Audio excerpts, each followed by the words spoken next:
Welcome back. Today, going to be one of those videos where I don't bring you something I built or created or organization or anything like that. Today, I'm asking for your help and looking for some suggestions on some things here. And right behind me, I have a absolute massive blowdown tree. I don't know what species it is, but it's huge. It's about 4 foot in diameter down at the base, and I'll show you that in a minute. But I want to go around and on the property here show you some different trees that have blown down, and trying to find out from you guys if it's actually worth going after these trees or how you would approach getting them out of the woods, cutting them down and getting them out of the way. So stick around and I guess give me some suggestions on how you would do some of these things. All right, so this first tree here, like I said, I don't know what species it is. I don't know if you guys can identify it by the bark or not. There isn't any leaves left on it at all. It's got a rather deep bark. Might be a red oak. Got some pretty unique bark lines, the way there was some knots and whatever that were in that tree. Like I said, down there, it's about 4 foot diameter. Right around here, up, let's say 20 feet. We're at about 30 inches, and it necks down, goes into a couple more branches here, goes across the ravine, and then all these are anywhere from about 16-inch diameter to 14, 16, 18 inches, and so on. I don't think, because of the way that's down into that ravine, it's worthwhile trying to go after anything more in there. And I don't even have a saw with a long enough bar on it that would cut through that. So this one, it may end up just being a land ornament here for quite a while. And when this thing blew over, that root ball peeled a hole down out of here, and that's a good I'll bet 5 feet deep. That's over my head. If I was to hop down into that hole right there where the stump root had pushed out when this thing tipped over, I'd be willing to bet that's 5 feet deep down in there. And like I said, right across here, that's every bit of 4 to 4.5 foot diameter. And if you want something that'll give you a reference for size of this thing, I mean, it's quite a bit bigger than I am in diameter. Like I said, I'm about 5'9", not that 6'5" giant of a neighbor that I have, but so that gives you an idea of how big this thing is. And when this thing fell over, it took out another big maple, and we'll walk up this thing here. And I mean, it is massive. It's easy to walk up. Even a guy with one eye can manipulate his way up here. But it took out another one here, and that's a maple, and it's kind of buried under the top. And that's about 20-inch diameter maple there. Wiped it out, and it's all laying down in here into this ravine. So that would be kind of difficult to get out without some kind of winch. And being that this massive one here has kind of got it captured on top. A couple more that I want to show you that what would your opinion be? Would you go after them or would you just leave them lay? So let's take a look at a couple more here. And then there's this other giant blowdown, and this is just a stem that came off of it. Kind of neat, kind of unique the way it's hung up here. And I hope like heck it doesn't fall while I'm climbing up this thing. But again, this is about 2 foot diameter right here, and goes out. And the way it peeled off from that tree there. Again, I'm not sure what the species of this one is either.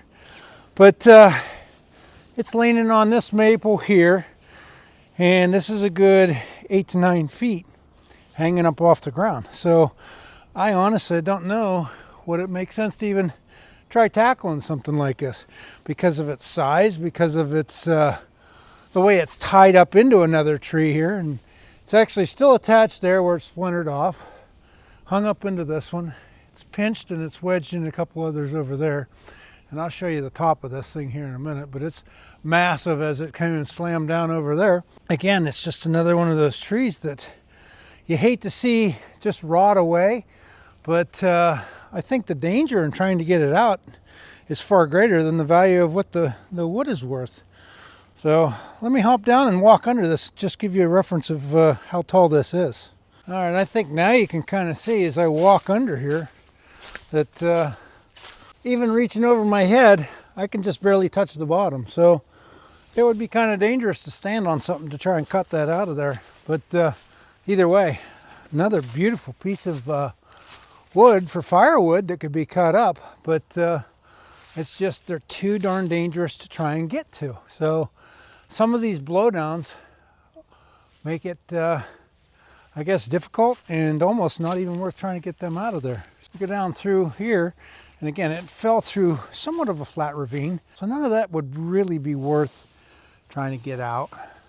Some of the logs in maybe that limb, some of the other ones. Now I broke off this maple here, knocked it in, so a lot of that's all tied up. So by the time you got it limbed up and pulled out of there, is it really worth it? And again, like I said, with this thing here, it is it's massive, and I don't think there's a safe way to do it. So again, I go back to you guys. Would you actually try and take something like this out, knowing that that's a good 8-9 feet up there in the air, and you can see where that thing broke off, and it's just another massive tree over here. Let's take a walk over to the next tree and look at it and see what you think also. All right, so I'm up here to the next tree, and actually you can see the others. There's the top of that big massive one that blew down. So we're not very far away, and I think this was all from some of the straight line winds that came through. But here is a red oak, and I know this one's a red oak because there was still some leaves on it when I got up to it. But anyhow, I've already started working on cutting some of the limbs off of this thing. I've topped some of it out. It happens to be right here on a particular side-by-side trail. Got this piece cut off, but there's something kind of unique about this. This thing is hanging all on its own down to the point of the edge of the ravine there. And let's take a trip down there real quick, and I'll show you what makes this thing a little unique and or kind of dangerous. And I've already set some smaller logs on the ground here, so when this thing does, or if I can get to it, so when it drops, it'll keep this main log off the ground and make it easier for not dipping the saw into. But let's take a look at this thing. And this also still has the stump attached to it. And when the wind hit this and took it out, it ripped it out of the side of the ravine here. So it's still got the big massive stump on it right down here. The stump hole that when it pushed, slid this thing away, buried it, or just pile drove it down into the dirt there. And as it's hanging up here. Now, there is an absolute ton of good wood left right in here. There's about, I'm going to say about 10 feet right there to that stump. And what I really want to do is come down in here and cut this thing off at the stump and get this thing up out of here. But here's the problem with that. I've got that much weight overhanging free in the air, and once I cut this stump off, as I'm cutting through that, there is so much tension and pressure going to be pushing up on that stump's going to want to roll away. This log's going to want to kick up, and I'm not sure. That's why, again, I'm asking for your opinion. There is no safe place to stand down here other than on that stump. That right about there is the only spot that you could stand to cut that off. And should that stump roll away and this pop up, why, there's nowhere to go. This is literally 4 to 5 feet of a climb back up out of there. And let me walk around and get another view for you on that. So I've walked around the other side of the ravine here where this thing had slid out, and you get a better view of what that looks like. How that pulled away from the hillside, slid down into the ravine. And that right there, to get up and out of there, that's a good 4 feet to jump up onto that hillside once you start cutting through that. Now, like I said, I've got the excavator, but I know a lot of you guys don't. So again, what would you do? And I'm going to walk around this side of it too, just to show you that there is no place safely to stand under this thing. Because if you cut from this side of it, you're actually right about chest high to where you'd want to cut that off of the stump. And it just really isn't safe. So I don't know if sectioning it off up there to take some of that weight off down here, then climbing down in, so I know I don't have whatever, but that's where I want your opinion. That's what I want to hear, what you guys have to say. But this one I do plan on taking out one way or another. I'm either going to take it out from there, depending on how comfortable I feel once I get working on it, or I'm going to take it and cut it off right there where it's just above the hillside and a good, safe, stable place to work.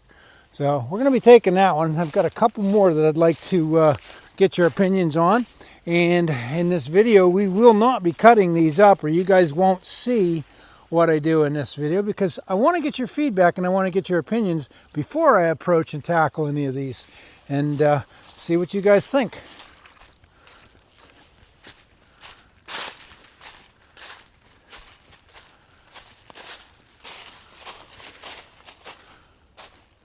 All right, we're going to head over to the next tree. And again, it's one that I would call, or what people call, Widowmakers. Again, I will probably end up needing to use the excavator on it because, well, once you see it, you'll see what I'm talking about, and I'll explain that. But I, again, curious, how would you guys handle this if it was your tree you're going after? Is the reward worth the risk?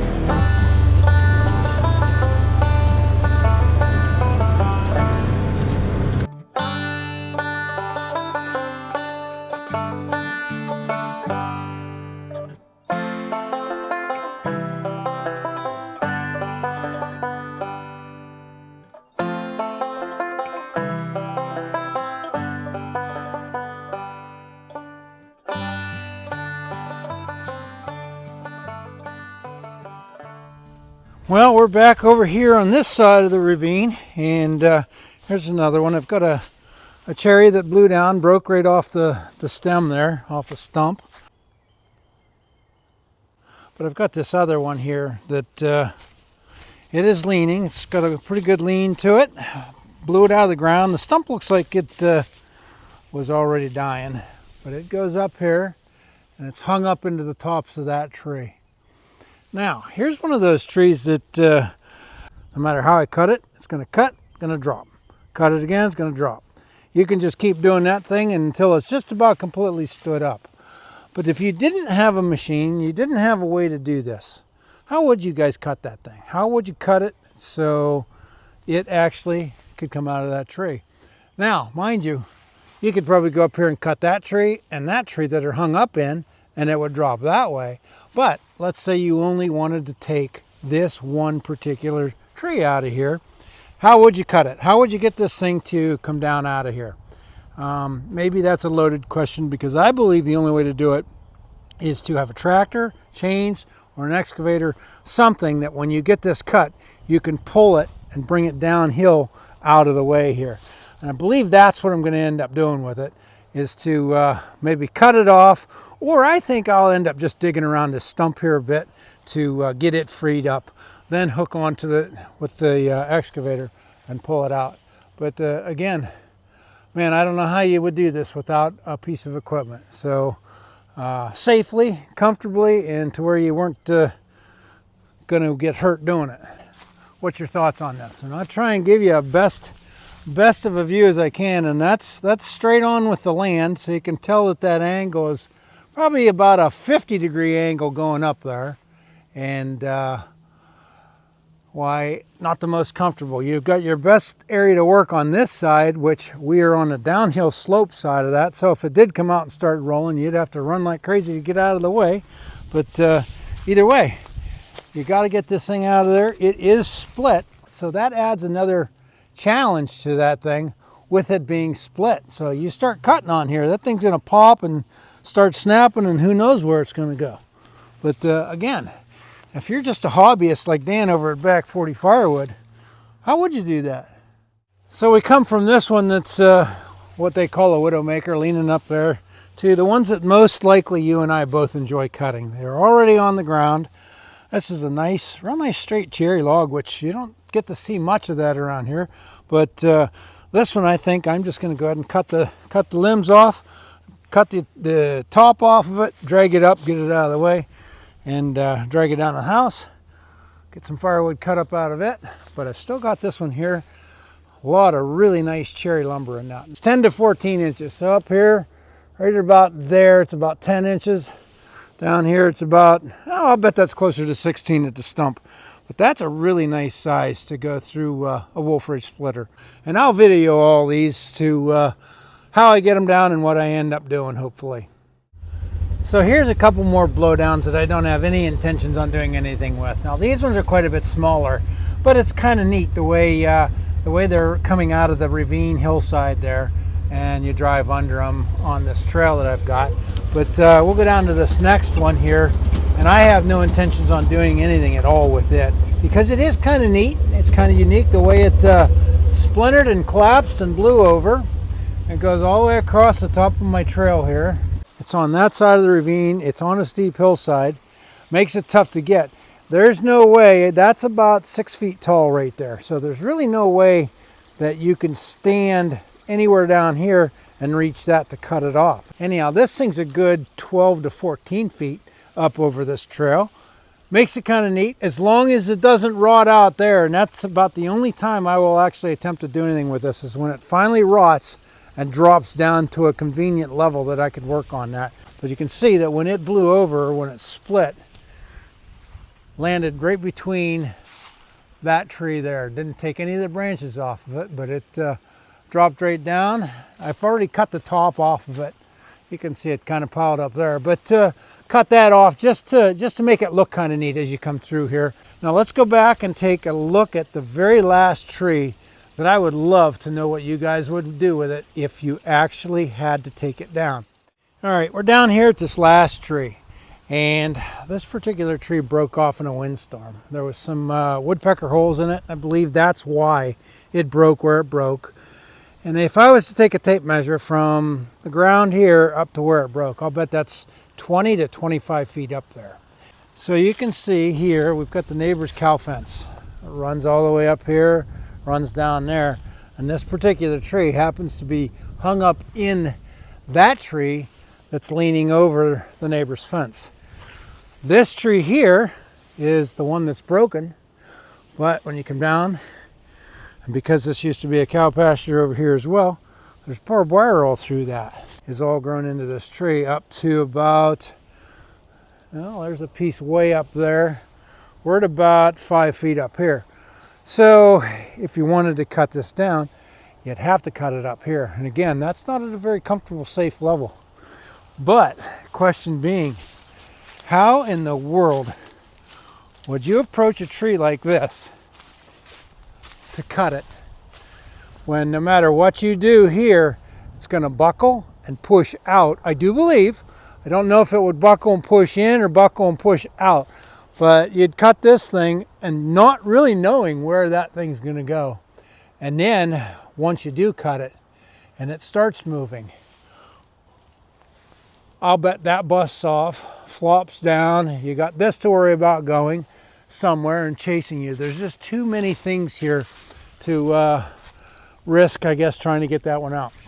So I guess a lot of these you got to ask yourself, is the reward worth the risk? And for me, this is a big no. It's not worth my life trying to get something like that out.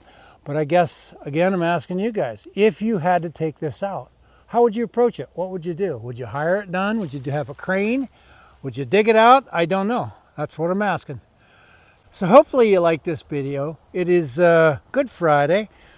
Sunday is Easter. I hope you guys all have a great Easter, and that'll be the day this video airs. So hopefully you'll enjoy finding your own Easter eggs. I'm getting to that point in my life where I can probably start hiding my own. And hopefully you enjoy your Easter holiday. Thanks. Don't forget to hit that subscribe button, hit that thumbs up, and we'll see you again soon.